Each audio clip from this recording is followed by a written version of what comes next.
আসসালামু আলাইকুম ওরহমতুল্লাহি ওবরাকাতুহ। হ্যালো ভিউয়ার্স, প্রতিবারের মতো আপনাদের মাঝে আমি আবার উপস্থিত হয়ে গেলাম আপনাদের সকলের পছন্দের ভিডিও নিয়ে।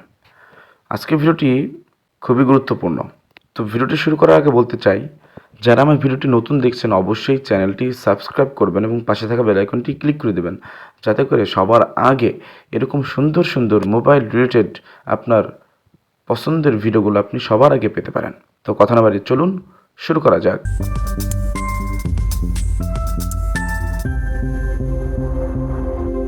Welcome back.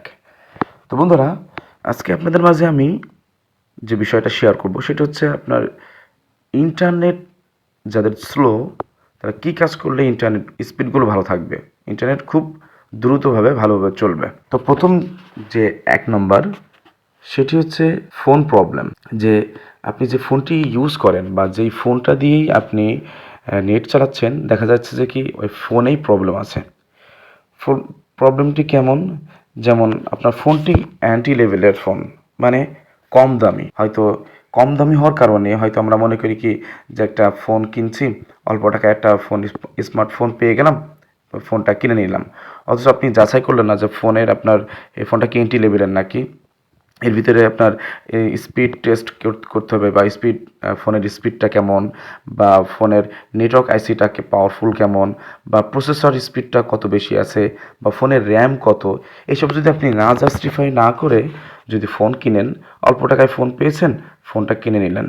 আপনার ফোনটা যদি হয় 3G 4G বা ফোর জিবি র্যাম যদি হয়, তাহলে এই ফোনে যদি ইন্টারনেট আপনি ইউজ করতে যান, তাহলে অবশ্যই কি একটু সমস্যা পড়তে হবে, বা ইন্টারনেট খুবই দুর্বল হয়ে যাবে। তো আপনার ফোনে যদি স্পিড টেস্ট ভালো থাকে, তারপরে আপনার যদি নেটওয়ার্ক আইসি যদি ভালো থাকে, প্রসেসর যদি স্পিড বেশি হয়, র্যাম যদি বেশি হয় ফোনের, তাহলে ওই ফোনে কোনো সমস্যা হবে না। দেখা যায় এই ফোনে যদি আপনার এসব কিছু না থাকে, কম থাকে, সব কিছুই কম দামি হয়, তাহলে আপনার ফোনে একটু নেট চালাতে কষ্টই হবে। 2 নম্বর যেটি হচ্ছে সেটি হচ্ছে নেটওয়ার্ক কম। দেখা যায় আপনি আপনার ফোন ব্যবহার করতেছেন যে অঞ্চলে বা যে এলাকায়, সেই এলাকায় আপনার নেটওয়ার্ক কম। মানে আপনি এমন এক জায়গায় করতেছেন, মানে ফোনটা ইউজ করতেছেন যেখানে নেটওয়ার্কই পাই 1 দাগ 2 দাগ। আপনি যদি এই দাগে যদি বা এই নেটওয়ার্কে যদি আপনি ইন্টারনেট চালাতে যান, তাহলে অবশ্যই আপনার ফোনটি ইন্টারনেট খুব স্পিড কম থাকবে, বুঝছেন?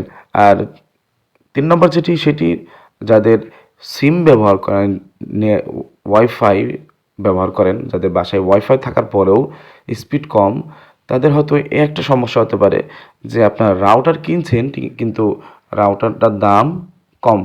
দেখা যাচ্ছে 500-600 টাকা ভিতরে আপনি একটা রাউটার কিনে নিয়েছেন, আপনার এই রাউটার দিয়ে তো আপনি ফুল স্পিড পাবেন না। আপনার যেমন সেইটারও যেমন স্পিড টেস্ট থাকতে হবে, নেটওয়ার্ক আইসি ভালো থাকতে হবে, প্রসেসর স্পিড বেশি থাকতে হবে, র্যামও বেশি থাকতে হবে, তেমন আপনি যে রাউটারটা দিয়ে চালাবেন সেই রাউটারটাও একটু বেশি দামের হতে হবে।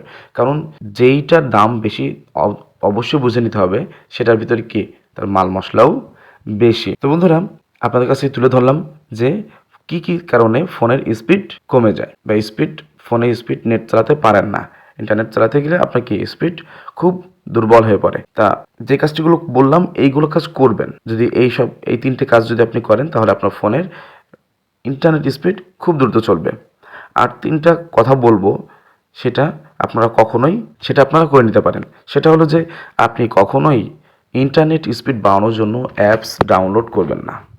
ভুলেও কোনো থার্ড পার্টি অ্যাপস আপনি ডাউনলোড করে ওই অ্যাপস দিয়ে আপনি নেট ব্যবহার করবেন না। যদি করেন তাহলে এতে আপনার সেটেরই ক্ষতি হবে। কেননা আপনি সেটের যে একটা হাই প্রেশার বা সেটের যে একটা শক্তি, সেই শক্তিকে আপনি যদি আরও বেশি কাজে লাগিয়ে বা কোনো অ্যাপসের মাধ্যমে করান, আপনার সেটেরই ক্ষতি হবে। 2 নম্বর কথাটা বলতে চাবো যে আপনি ওই সিমটাই ব্যবহার করুন যে সিমটা নেটওয়ার্ক বেশি ভালো। মানে আপনি যেই অঞ্চলে থাকতেছেন বা যেই এরিয়ায় আপনি থাকেন, সেই এলাকায় আপনি দেখবেন যে কোন সিমের নেটওয়ার্ক বেশি পাওয়া যায়। আমি সাজেস্ট করব যেই সিমের নেটওয়ার্ক বেশি পাওয়া যায় সেই সিমটাই ব্যবহার করার জন্য। তাহলে দেখবেন আপনার নেট খুব দ্রুত চলছে। 3 নম্বর যেটা বলবো যে আপনি যে রাউটারটা অবশ্যই ইউজ করবেন, এটা একটু ভালো দামি হওয়া দরকার। যদি আপনি দামি একটা রাউটার, আপনি কিছু টাকা বাঁচানোর জন্য যদি সেই 500 টাকার রাউটার ব্যবহার করেন, তাহলে আপনি ফুল স্পিড পাবেন না। একটু ফুল স্পিড পাওয়ার জন্য আপনি একটু 1000-এর উপরে একটু কষ্ট করে আপনি 1500-র উপরে যে রাউটারটা কিনুন, ব্যবহার করুন, দেখবেন অবশ্যই আপনার এই রাউটারে আপনার ইন্টারনেট স্পিড অনেক বেশি বাড়িয়ে দেবে। কেননা এতে ডাটা ট্রান্সফার স্পিড খুবই বেশি থাকে। রাউটার ভিতরে যেই রাউটার দাম একটু বেশি, সেই রাউটারের মধ্যে আপনি ডাটা ট্রান্সফার স্পিড আপনি খুব বেশি পাবেন। তো বন্ধুরা, আপনাদের মাঝে আমি যে 3টি কথা তুলে ধরলাম, অবশ্যই এই 3টি কাজ যদি আপনারা করেন তাহলে আপনার ফোনের ইন্টারনেট স্পিড খুবই দ্রুত হবে। তো হোপফুলি আজকে ভিডিওটি সবারই কাজে লাগবে। ভিডিওটি ভালো লাগে থাকলে একটা লাইক দিবেন, একটা কমেন্টস করবেন এবং বন্ধুদের মাঝে বেশি বেশি করে শেয়ার করবেন। তো আজকের ভিডিওটি এই পর্যন্তই।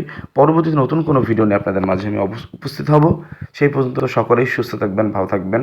আল্লাহ হাফেজ। আসসালামু আলাইকুম ওয়া রাহমাতুল্লাহি ওয়া বারাকাতুহু।